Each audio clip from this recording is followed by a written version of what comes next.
Hi, ನಮಸ್ಕಾರ. ಎಲ್ಲರಿಗೂ ಹೇಗಿದ್ದೀರಿ? ಐ ಹೋಪ್ ನೀವೆಲ್ಲ ಆರೋಗ್ಯವಾಗಿದ್ದೀರಿ ಅಂತ ನಾನು ಭಾವಿಸ್ತೇನೆ. ನನ್ನ ಇನ್ನೊಂದು ರೆಸಿಪಿ ಜೊತೆ ನಿಮ್ಮನ್ನು ವೆಲ್ಕಮ್ ಮಾಡ್ತಾ ಇವತ್ತಿನ ರೆಸಿಪಿನ ನಾನು ನಿಮ್ಮ ಹತ್ರ ಶೇರ್ ಮಾಡ್ಕೊಳ್ಳೋಕ್ಕೆ ಇಷ್ಟಪಡ್ತಿದ್ದೀನಿ. ಸೊ ಇವತ್ತಿನ ರೆಸಿಪಿ ಏನಂದರೆ ಮಾವಿನ ಹಣ್ಣು ಮತ್ತು ಸೀಗಡಿ, ಪ್ರಾನ್ಸ್ ಆ್ಯಂಡ್ ಮ್ಯಾಂಗೋ ಕಾಂಬಿನೇಷನ್ ಅಂತ. ಇದೊಂದು ಸಖತ್ ಆಗಿದೆ ಅಂತ ಹೇಳಿದರೆ ನಾನು ನಿಮಗೆ ಜಸ್ಟ್ ಬಾಯಲ್ಲಿ ಹೇಳಿದರೆ ನಿಮಗೆ ಅರ್ಥ ಆಗೋದಿಲ್ಲ, ನಿಮಗಷ್ಟು ಗೊತ್ತಾಗೋದು ಅನುಭವ ಆಗೋದಿಲ್ಲ. ಅನುಭವ ಆಗಬೇಕು ಅಂತ ಹೇಳಿದರೆ ನೀವು ನಿಜವಾಗ್ಲೂ ಈ ರೆಸಿಪಿನ ಒಮ್ಮೆನಾದರೂ ಟ್ರೈ ಮಾಡಿ. ಓಕೆ, ಸೊ ಈ ರೆಸಿಪಿನ ಹೇಗೆ ಮಾಡೋದು ಅಂತ ನಾನು ನಿಮಗೆ ತೋರಿಸ್ಕೊಡ್ತೇನೆ, ಬನ್ನಿ. ಮೊದಲಿಗೆ ಫ್ರೆಂಡ್ಸ್, ಒಂದು ಮಿಕ್ಸಿ ಜಾರಿಗೆ ನಾವು ಖಾರಕ್ಕೆ ತಕ್ಕ ಮೆಣಸಿನಕಾಯನ್ನು ಹಾಕ್ಕೊಳ್ಳೋಣ. ಇಲ್ಲಿ ನಾನು 8 ಬ್ಯಾಡಗಿ ಮೆಣಸಿನಕಾಯನ್ನು ತಗೊಂಡಿದ್ದೀನಿ. ಅರ್ಧ ಚಮಚ ಸಾಸಿವೆನ ಹಾಕ್ಕೊಳ್ತಿದ್ದೀನಿ. 5ರಿಂದ 6 ಎಸಳು ಬೆಳ್ಳುಳ್ಳಿ, ಸ್ವಲ್ಪ ಉಪ್ಪನ್ನು. ಈಗ ಇದಕ್ಕೆ ಸ್ವಲ್ಪ ನೀರು ಹಾಕಿ ಇದನ್ನು ನುಣ್ಣಗೆ ರುಬ್ಕೊಳ್ಳೋಣ.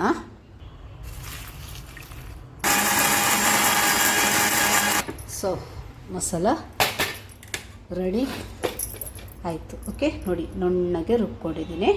ಈಗ ಒಂದು ಪಾತ್ರೆನ ಗ್ಯಾಸ್ ಮೇಲೆ ಇಟ್ಕೊಂಡು ಅದಕ್ಕೆ ಸ್ವಲ್ಪ ಎಣ್ಣೆ ಹಾಕ್ಕೊಳ್ಳೋಣ. 1-2 ಟೇಬಲ್ ಸ್ಪೂನಷ್ಟು ಎಣ್ಣೆನ ಹಾಕ್ಕೊಳ್ಳೋಣ. ಎಣ್ಣೆ ಬಿಸಿ ಆಗ್ತಾ ಬರುವಾಗ ಅದಕ್ಕೊಂದು ಅರ್ಧ ಚಮಚಷ್ಟು ಸಾಸಿವೆನ ಹಾಕ್ಕೊಳ್ಳೋಣ. ಸ್ವಲ್ಪ ಕರಿಬೇವು. ಈಗ ಅದಕ್ಕೆ ರುಬ್ಬಿದ ಮಸಾಲೆನ ಹಾಕ್ಕೊಳ್ಳೋಣ. ಈ ಮಸಾಲೆನ ಲೋ ಫ್ಲೇಮಲ್ಲಿ ಒಂದು 5 ನಿಮಿಷ ಇದನ್ನು ಫ್ರೈ ಮಾಡ್ಕೊಳ್ಳೋಣ. ಅದು ಹಸಿ ಸ್ಮೆಲ್ ಹೋಗೋ ತನಕ, ಅದು ಹೇಳುವಾಗ ನಿಮಗೆ ಅರ್ಥ ಆಗ್ಬೋದು. ಇದರ ಮಸಾಲೆ ಹಸಿ ಸ್ಮೆಲ್ ಹೋಗೋ ತನಕ ಇದನ್ನು ನಾವು ಫ್ರೈ ಮಾಡ್ಕೊಳ್ಳೋಣ. ಒಳ್ಳೆ ಮಿಕ್ಸ್ ಮಾಡ್ಕೊಳ್ಳಿ. ಈಗ ಮುಚ್ಚಿಡ್ತಾಯಿದ್ದೀನಿ. ನೋಡ್ಬೋದು, ಇದು ಸೈಡಿಂದ ಎಣ್ಣೆ ಬಿಟ್ಟಿದೆ. ಇದೊಂದು ಸ್ವಲ್ಪ ಮಸಾಲ ಅಲ್ಲ, ಅದರಿಂದ ಬೇಗ ಆಯಿತು. ಈಗ ಇದಕ್ಕೆ ನಾವು ಕ್ಲೀನ್ ಮಾಡಿ ಇಟ್ಟಿರುವ ಪ್ರಾನನ್ನು ಹಾಕ್ಕೊಳ್ಳೋಣ. ನೋಡಿ, ಈ ಥರ ಕ್ಲೀನ್ ಮಾಡಿ ಇಟ್ಕೊಂಡಿದ್ದೀನಿ. ಕ್ಲೀನ್ ಮಾಡೋದನ್ನು ನಾನು ವೀಡಿಯೋಲಿ ಬೇರೆ ಮಾಡಿ ಹಾಕಿದ್ದೀನಿ, ನೋಡ್ಬೋದು ನೀವು. ಅದು ಸೀಗಡಿ ಬೆಂಡೆಕಾಯಿದು ರೆಸಿಪಿಲಿ ನಾನು ಇದು ಸೀಗಡಿನ ಪ್ರಾನನ್ನು ಹೇಗೆ ಕ್ಲೀನ್ ಮಾಡೋದು ಕೂಡ ತೋರಿಸ್ಕೊಟ್ಟಿದ್ದೀನಿ. ಓಕೆ, ಈಗ ಪ್ರಾನ್ ಈಗ ಏನು ಈ ಥರ ಓಪನ್ ಆಗಿ ಇದೆಯಲ್ಲ, ಈ ಥರ ಅದು ಬೇಯುವಾಗ ಅದು ಈ ಥರ ಚಕ್ಲಿ ಥರ ಆಗ್ತದೆ. ಅಲ್ಲಿಗೆ ಅದು ಬೆಂತು ಅಂತೇಳಿ ತುಂಬ ಟೈಮ್ ಅದನ್ನು ಬೇಯಿಸಿದ್ರೆ ಅದೊಂಥರ ರಬ್ಬರ್ ಟೇಸ್ಟ್ ಬರ್ತದೆ. ಅದಕ್ಕೋಸ್ಕರ ಇದನ್ನೀಗ ಮುಚ್ಚಿಡೋಣ. ಒಂದು 5 ನಿಮಿಷದಲ್ಲಿ ಇದು ಬೇಯುತ್ತೆ. ಓಕೆ, ಇದು ರೆಡಿಯಾಗೋಷ್ಟರಲ್ಲಿ ನಾನಿಲ್ಲಿ ಸಿಪ್ಪೆ ಸುಲಿದು, ಮಾವಿನಕಾಯಿ ಸಿಪ್ಪೆ ಸುಲಿದು ಅದನ್ನು ಒಳ್ಳೆ ಮಾಡಿ ಈ ಥರ ಸ್ಕ್ವೀಸ್ ಮಾಡಬೇಕು. ಆದರೆ ಏನು ಪಲ್ಪ್ ಇದೆಯಲ್ಲ ಮಾವಿನಕಾಯ್ದು, ಅದೆಲ್ಲ ಬಿಡಬೇಕು. ಓಕೆ, ಸಖತ್ತಾಗಿ ಆಗುತ್ತಾಯ್ತಾ. ನೀವು ಒಂದು ಸರಿ ಮಾಡಿದರೆ ಈ ಮಾವಿನಕಾಯಿ ಸೀಸನ್ನಿನ ಬರುವಾಗ ಉಂಟಲ್ಲ, ಆ ಸೀಸನ್ ಮುಗಿಯೋ ತನಕ ಸಹ ನೀವು ಇದು ಮಾಡ್ತಾರೆ. ಆಯಿತಾ, ಬನ್ನಿ ಪ್ರಾನನ್ನು ನೋಡೋಣ. ಪ್ರಾನ್ ನೋಡಲಿಕ್ಕೆ ನೋಡಿ ಎಷ್ಟು ಕಲರ್ಫುಲ್ ಆಗಿದೆಲ್ಲ. ನೋಡಿ, ಯಾವುದೇ ನೀರು ಹಾಕಲಿಲ್ಲ, ಏನಿಲ್ಲ. ಅದು ಪ್ರಾನ್ ಇದೆ, ಈ ಥರ ಇದಾಗಿದೆ.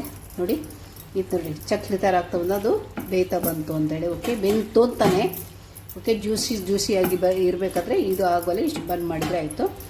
ಈಗ ನಾವು ಇದಕ್ಕೆ ಮಾವಿನಕಾಯಿ ಮತ್ತು ಅದರ ರಸನ ಹಾಕ್ಕೊಳ್ಳೋಣ. ಒಳ್ಳೆ ಮಾಡಿ ಮಿಕ್ಸ್ ಮಾಡ್ಕೊಳ್ಳಿ.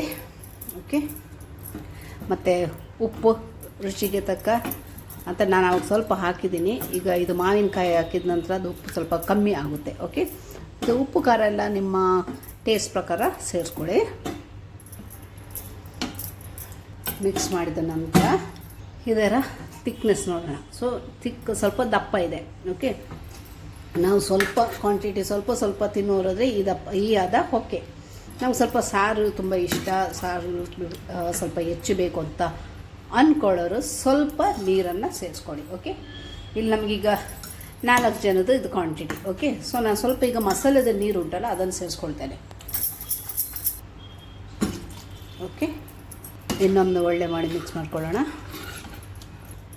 ಒಳ್ಳೆ ಮಿಕ್ಸ್ ಮಾಡಿದ ನಂತರ ಇದು ಒಂದು ಕುದಿ ಬರಲಿಕ್ಕೆ ಬಿಡಿ.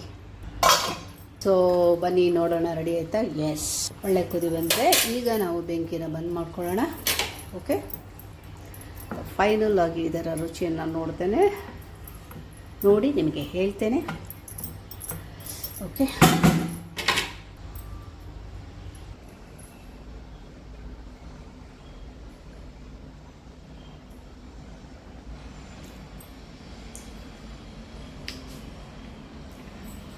ಸಕ್ಕತ್ತಾಗಿ ಬಂದಿದೆ ಆಯಿತಾ.